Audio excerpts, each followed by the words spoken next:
വളരെ സന്തോഷവും അഭിമാനവും ഉണ്ടാകുന്ന ഒരു നിമിഷമാണിത്. കാരണം BJP കേരളത്തിൽ ഒരു വലിയ കുതിച്ചുകയറ്റത്തിന് തയ്യാറെടുക്കുന്ന സമയമാണ്. വളരെ ദീർഘവീക്ഷണത്തോടുകൂടി പാർട്ടിയുടെ മുഴുവൻ പ്രവർത്തകർക്കും ഒരു ലക്ഷ്യം നിശ്ചയിക്കുകയും ലക്ഷ്യം ഫിക്സ് ചെയ്യുകയും അതിന്റെ അടിസ്ഥാനത്തിൽ റോഡ് മാപ്പിന്റെ അടിസ്ഥാനത്തിൽ പാർട്ടി വളരെ പ്രൊഫഷണലായിട്ട് അതോടൊപ്പം തന്നെ പരമ്പരാഗതമായിട്ട് പാർട്ടിയോടൊപ്പം നിൽക്കുന്ന മുഴുവൻ പ്രവർത്തകരെയും ചേർത്ത് പിടിച്ചുകൊണ്ട് ഒരു വലിയ മുന്നേറ്റത്തിന് ഉള്ള സാഹചര്യം ഒരുക്കിയിരിക്കുകയാണ്. ഈ സാഹചര്യത്തിൽ നേതൃത്വം കൊടുക്കാനായിട്ട് എന്നെ നിയോഗിച്ചതിൽ പാർട്ടിയുടെ സംസ്ഥാന അധ്യക്ഷനോടും അതോടൊപ്പം തന്നെ ദേശീയ അധ്യക്ഷനോടും പാർട്ടിയുടെ മുഴുവൻ നേതൃത്വത്തിനോടും അങ്ങേയറ്റത്തെ നന്ദിയുണ്ട്.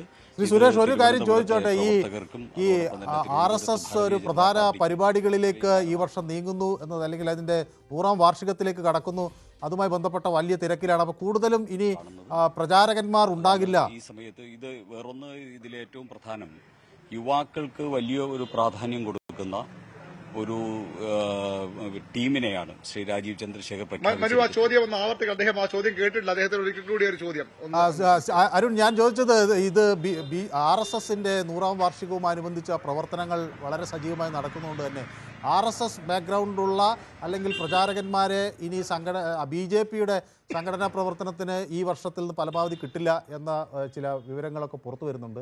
അപ്പോൾ ആ ഘട്ടത്തിൽ BJPക്ക് ഏത് തരത്തിലാണ് അത് നോക്കിക്കാണുന്നത്? എങ്ങനെയാണ് പുതിയ ഈ ദൗത്യം? നേരത്തെ R സുഭാഷ് ഉണ്ടായിരുന്നു, ഉമാകാന്തൻ ഉണ്ടായിരുന്നു. അങ്ങനെ RSSന്റെ പിൻബലം ഇനി ഉണ്ടാകാതെ ഇരുന്നാൽ അത് BJP എങ്ങനെ മറികടക്കുമെന്നാണ് പുതിയ ജനറൽ സെക്രട്ടറി കരുതുന്നത്? ഞങ്ങളെല്ലാവരും RSS പ്രവർത്തകരാണ്, ഞങ്ങളെല്ലാവരും സ്വയംസേവകരാണ്. അതുകൊണ്ട് ഞങ്ങളുടെ ആ സംസ്കാരം, ഞങ്ങളുടെ സംഘടനാ പ്രവർത്തനത്തിലും ഞങ്ങളുടെ പ്രതിബദ്ധതയിലുമൊക്കെ ആ സംസ്കാരമാണ് എപ്പോഴും ഉള്ളത്. സംഘടനാ തലത്തിൽ ഒരു സംഘടനാ ജനറൽ സെക്രട്ടറി ഭാവിയിൽ വരുമെന്ന് പ്രതീക്ഷിക്കുന്നു. അങ്ങനെ ഒരു പോസ്റ്റ് ഇപ്പോഴും നിലവിലുണ്ട്. ആ പോസ്റ്റ് ഇപ്പോൾ ഒഴിച്ചിട്ടിരിക്കുകയാണ്. അത് വരുന്ന മുറയ്ക്ക് ആ പോസ്റ്റ് ഫില്ല് ചെയ്യും. ഇപ്പോൾ നിലവിൽ പാർട്ടിയുടെ സംസ്ഥാനത്ത് 4 ജനറൽ സെക്രട്ടറിമാരെ പ്രഖ്യാപിച്ചിട്ടുണ്ട്. അതോടൊപ്പം തന്നെ 10 വൈസ് പ്രസിഡന്റുമാരെയും 10 സെക്രട്ടറിമാരെയും പ്രഖ്യാപിച്ചു കഴിഞ്ഞു. 5 മേഖലാ പ്രസിഡന്റുമാരെ പ്രഖ്യാപിച്ചു കഴിഞ്ഞു. യുവാക്കൾക്ക് വലിയൊരു പ്രാധാന്യമാണ് കൊടുത്തുകൊണ്ടിരിക്കുന്നത്. മാത്രമല്ല പെർഫോം ചെയ്ത ജില്ലാ പ്രസിഡന്റുമാരെല്ലാം സംസ്ഥാന ഭാരവാഹികളായിട്ട് വന്നു. പെർഫോമൻസ്, മെരിറ്റ്, യുവാക്കളുടെ പാർട്ടിസിപ്പേഷൻ, ഇതിന് പ്രാധാന്യം നൽകുന്ന ഒരു ടീമിനെയാണ് ഇന്ന് ശ്രീ രാജീവ് ചന്ദ്രശേഖർ പ്രഖ്യാപിച്ചിരിക്കുന്നത്. അതിലെല്ലാം ഉണ്ട്. അതോടൊപ്പം തന്നെ ശ്രീ സുരേഷ്, അങ്ങ് ഈ വി മുരളീധരൻ്റെ പ്രചരണത്തിന് വലിയ ചുക്കാൻ പിടിച്ചിരുന്നു എന്ന കാര്യം എല്ലാവർക്കും അറിയാവുന്നതാണ്. ആ തെരഞ്ഞെടുപ്പിൻ്റെ പ്രകടനം ഒരു നേരിയ വ്യത്യാസത്തിന് വി മുരളീധരൻ പരാജയപ്പെട്ടെങ്കിൽ എല്ലാവരും വലിയ തോതിൽ അങ്ങക്ക് അംഗീകാരം നൽകുന്ന അല്ലെങ്കിൽ പ്രശംസിക്കുന്ന തരത്തിലേക്കുള്ളൊരു പ്രചരണ പരിപാടിക്ക് നേതൃത്വം നൽകാൻ കഴിഞ്ഞു. ഈ പുതിയ തീരുമാനത്തെ അത് ഏതെങ്കിലും തരത്തിൽ സ്വാധീനിച്ചിട്ടുണ്ടാകും എന്ന് കരുതേണ്ടതുണ്ടോ?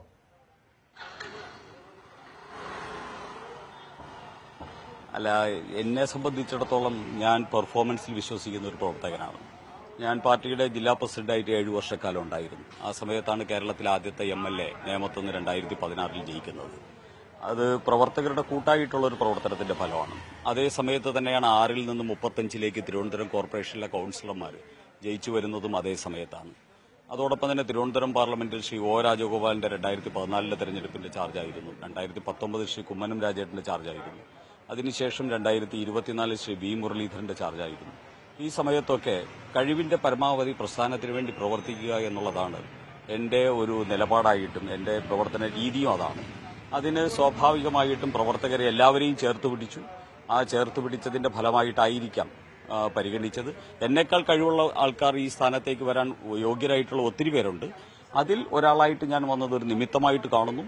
ഞാൻ എന്നെ ഏൽപ്പിച്ച ചുമതല ഭംഗിയായിട്ട് നിർവഹിക്കുക എന്നുള്ളതാണ് എന്റെ കീഴ്വഴക്കം. അത് തന്നെ പാലിക്കും എന്നാണ് എനിക്ക് ഈ സമയത്ത് പറയാനുള്ളത്. യെസ്, വളരെ നന്ദി.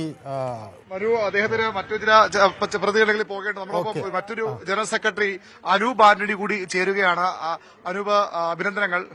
ഏതായാലും അനൂപിനെ ഡൽഹിയിൽ പ്രവർത്തിക്കുന്നവർക്കറിയാം, കേരള BJP പ്രവർത്തകർക്കും അറിയാം. പക്ഷേ അത്ര കേരളത്തിലെ രാഷ്ട്രീയത്തിൽ അത്ര പരിചയമില്ല. അനൂപിനെ ഒരു എങ്ങനെയാണ് ഈ ഒരു പുതിയ പദവിയെ കാണുന്നത്? ഞാൻ പറഞ്ഞല്ലോ, ഇതിനെയൊരു പദവിയായിട്ടല്ല ഞാൻ കാണുന്നത്, ഇതിനെയൊരു ചുമതലയായിട്ടാണ് ഞാൻ കാണുന്നത്. കാരണം പാർട്ടിയെ സംബന്ധിച്ച് വളരെയധികം നിർണായകമായ ഒരു വഴിത്തിരിവിലാണ് പാർട്ടി നിൽക്കുന്നത്. ഒരു എന്താ പറയുക, വളരെ ഇമ്പോർട്ടന്റ് മോഡിലാണ്. അതിന്റെ ഒരു തുടക്കമാണ് നാളെ അമിത്ഷാജി വന്ന് ഇവിടെ തുടങ്ങാൻ പോകുന്നത്. കാരണം ഏതാനും മാസങ്ങളേ ഉള്ളൂ പഞ്ചായത്ത് തെരഞ്ഞെടുപ്പിന് വേണ്ടിയിട്ട്. അതിനുശേഷം പിന്നെയും കുറച്ച് മാസങ്ങൾ മാത്രമേ ഉള്ളൂ അസംബ്ലി തെരഞ്ഞെടുപ്പിന്. ഇത്തവണ ഭാരതീയ ജനതാ പാർട്ടി നേരത്തെ പറഞ്ഞതുപോലെ ശ്രീ രാജീവ് ചന്ദ്രശേഖരയുടെ നേതൃത്വത്തിൽ ഒരു വലിയ വിജയമാണ് മനസ്സിൽ കണ്ടുകൊണ്ട് ലക്ഷ്യം മുന്നിൽ വെച്ചുകൊണ്ട് പോകുന്നത്. തെരഞ്ഞെടുപ്പിലാണോ നിയമസഭാ തെരഞ്ഞെടുപ്പിലുമാണോ? തീർച്ചയായിട്ടും രണ്ടിലും. അപ്പൊ ആ ഒരു വലിയൊരു വിജയം പാർട്ടിക്ക് നേടിക്കൊടുക്കാൻ വേണ്ടിയിട്ട് ഇങ്ങനെ ഒരു ചുമതല ലഭിച്ചതിന് അനുഗ്രഹമായിട്ടും വലിയൊരു ഉത്തരവാദിത്തോടും കൂടി ഞാൻ കാണുകയാണ്. ഈ രാജീവ് ചന്ദ്രശേഖർ ബിജെപിയുടെ അധ്യക്ഷനായ ശേഷം വരുന്ന വിമർശനങ്ങൾ, ഒരു കോർപ്പറേറ്റ് വൽക്കരിക്കപ്പെടുന്ന പാർട്ടി ഇതിന് വിമർശനമൊക്കെ വരുന്നുണ്ട്. അതിനെന്തിനും വസ്തുതയുണ്ട്? അല്ലെങ്കിൽ അങ്ങനെ തന്നെ വേണം? കുറച്ചുകൂടി പരമ്പരാഗത ശൈലിയിൽ നിന്നൊക്കെ മാറി ബിജെപിയുടെ പ്രവർത്തനം നമ്മൾ ദേശീയ തലത്തിലെ കാണും പോലെ കേരളവും മാറേണ്ടതുണ്ടെന്ന് എനിക്ക് തോന്നുന്നുണ്ട്. അത് ഒരു ചിന്തയുടെ വ്യാപ്തി ഇല്ലാത്തവരാണ് ഈ കോർപ്പറേറ്റ് വൽക്കരണം എന്നുള്ള വാക്കുകളൊക്കെ ഉപയോഗിക്കുന്നത്. ചിലപ്പോൾ പ്രൊഫഷണലായിട്ട് പ്രവർത്തിക്കുന്നു എന്ന് പറഞ്ഞാൽ ഒരു പരിധിവരെ അംഗീകരിക്കാം. തീർച്ചയായിട്ടും കാലം മാറി. ഇപ്പോൾ നരേന്ദ്രമോദിജി 2014 വന്നപ്പോൾ സോഷ്യൽ മീഡിയ യുഗം തുടങ്ങിയത് അദ്ദേഹമാണ് രാഷ്ട്രീയത്തിൽ.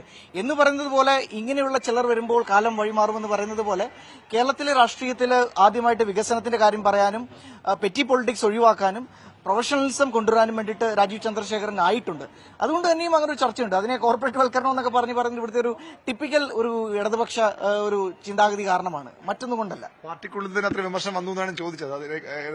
ഏതായാലും അങ്ങനെ ഒരു പ്രൊഫഷണലിസം ഉണ്ട്, എന്തായാലും ഉണ്ടാകും. ഈ പുതിയ ടീം അതിന് കേപ്പബിൾ ആയ ടീമാണ്. തീർച്ചയായിട്ടും പൂർണ്ണമായിട്ടും hard work, politics of performance, ഇത് എപ്പോഴും രാജീവ്ജി പറയുന്ന ഒരു വാക്കുകളാണ്. പ്രധാനമന്ത്രി നരേന്ദ്രമോദി പറയുന്ന വാക്കുകളുമാണ്. പൊളിറ്റിക്സ് ഓഫ് പെർഫോമൻസ് അദ്ദേഹത്തിന്റെ വാക്കാണ്. ഇപ്പോൾ പെർഫോം ചെയ്യുക, പാർട്ടി അധികാരത്തിലെത്തിക്കുക, വിജയിപ്പിക്കുക, ഇതിനു വേണ്ടിയിട്ട് പ്രൊഫഷണലായിട്ട് പ്രവർത്തിക്കുക, ഇതാണ് ഞങ്ങളുടെ ആശയം. എത്രത്തോളം സാധ്യമാണ്? തദ്ദേശ തെരഞ്ഞെടുപ്പൊക്കെ ബിജെപി നന്നായിട്ട് കഴിഞ്ഞ തവണയും പെർഫോം ചെയ്തു. ഇപ്പോൾ കൂടുതൽ സാധ്യതകളുണ്ട്. അതിനപ്പുറത്തേക്ക് നിയമസഭയിൽ എത്രത്തോളം സാധ്യമാണ് ഈ ഒരു ഭരണത്തിലേക്ക് വരിക? കാരണം കഴിഞ്ഞ തവണ 36 സീറ്റ് കിട്ടിയ ഭരണത്തിലേക്ക് വരുമെന്ന് പറഞ്ഞ ആളുകളൊക്കെ ഉണ്ട്. പക്ഷെ വളരെ പിന്നിലായി, ഒരു സീറ്റ് പോലും ഇല്ലാത്ത അവസ്ഥയായി പോയി. എത്രത്തോളം പ്രായോഗികമാണ് ഈ ഒരു ലക്ഷ്യം? 2% മാത്രം ഉണ്ടായിരുന്ന ത്രിപുരയാണ് 5 വർഷം കഴിഞ്ഞപ്പോൾ അധികാരത്തിലേറിയത്. അപ്പോൾ അതുകൊണ്ട് രാഷ്ട്രീയത്തിൽ ഒന്നും അസംഭവമല്ല. അത് ഞങ്ങൾ തെളിയിക്കാൻ ചെയ്യും വരാൻ പോകുന്ന തെരഞ്ഞെടുപ്പിൽ. ആന്റണിയുടെ ആത്മവിശ്വാസത്തിൽ ഇപ്പോൾ ബിജെപിയുടെ മുതിർന്ന നേതാവ് കൂടിയായ MD രമേശ് അദ്ദേഹവും ഇവിടെ ഉണ്ട്. അദ്ദേഹം ചില തിരക്കുകളിലാണെന്ന് തോന്നുന്നു. അദ്ദേഹത്തിന്റെ പ്രതികരണം വളരെ പ്രധാനപ്പെട്ടതാണ്. അങ്ങ് വളരെ പരിചയസമ്പന്ന ബിജെപിയുടെ സംസ്ഥാനത്തെ ഏറ്റവും പ്രധാനപ്പെട്ട നേതാക്കളുള്ള ഒരാളാണ്. ഒരു പുതിയ പദവി കൂടി എത്തുന്നു, ഒരു പുതിയ ടീമിലേക്ക് അങ്ങ് വരുന്നു. എത്രത്തോളം പ്രതീക്ഷയുണ്ട്? പുതിയ പദവിയൊന്നുമില്ല. ഞാൻ കഴിഞ്ഞ കുറച്ച് വർഷമായിട്ട് ജനറൽ സെക്രട്ടറിയായി പ്രവർത്തിക്കുന്നു. ഈ പ്രാവശ്യം രാജീവ് ചന്ദ്രശേഖർജി പ്രസിഡന്റായപ്പോൾ അദ്ദേഹത്തിന്റെ കൂടെ പ്രവർത്തിക്കാൻ കൂടി അവസരം കിട്ടി. അത് സന്തോഷമുണ്ട്. ഭാരവാഹിത്വ പട്ടിക പൊതുവെ ഒരു സമുദ്രിതമായ പട്ടികയാണ്. സാധാരണ ബിജെപി എല്ലാ കാലഘട്ടത്തിലും ചെയ്യാറുള്ളത്. നിലവിലുള്ള ഭാരവാഹികൾ 50% നിലനിർത്തുക, 50% പുതിയ ആൾക്കാർക്ക് അവസരം കൊടുക്കുകയാണ് ചെയ്യുക എന്നുള്ളതാണ്. ഈ പ്രാവശ്യം പട്ടിക പരിശോധന നിങ്ങൾക്കറിയാം. കഴിഞ്ഞ 5 വർഷക്കാലം പ്രവർത്തിച്ച ഭാരവാഹികൾ 50% ആളുകളെ നിലനിർത്തിയിട്ടുണ്ട്. 50% ആളുകൾക്ക് അവസരം കൊടുത്തു. അങ്ങനെ അവസരം കൊടുത്തപ്പോഴും ഒരു മാനദണ്ഡം പാലിച്ചിട്ടുണ്ട്. കഴിഞ്ഞ പാർലമെന്റ് തെരഞ്ഞെടുപ്പിലും ഒക്കെ തന്നെ നന്നായിട്ട് പെർഫോം ചെയ്ത ജില്ലാ പ്രസിഡന്റുമാർ, ആ ജില്ലാ പ്രസിഡന്റുമാർക്ക് പ്രൊമോഷൻ കൊടുത്തിട്ടുണ്ട്. അതുപോലെ തന്നെ പുതുതായി പാർട്ടിയിലേക്ക് കടന്നു വന്നിട്ടുള്ള ആളുകൾക്ക് അവസരം കൊടുത്തിട്ടുണ്ട്. അപ്പോൾ ഒരു സമുദ്രിതമായിട്ടുള്ള പട്ടികയാണ്. സമൂഹത്തിലെ എല്ലാ വിഭാഗങ്ങളെയും പരിഗണിച്ചുള്ള പട്ടികയാണ്. പാർട്ടിക്കകത്തെ സീനിയറും ജൂനിയറുമായിട്ടുള്ള എല്ലാ ആൾക്കാരെയും പരിഗണിച്ചുള്ള പട്ടികയാണ്.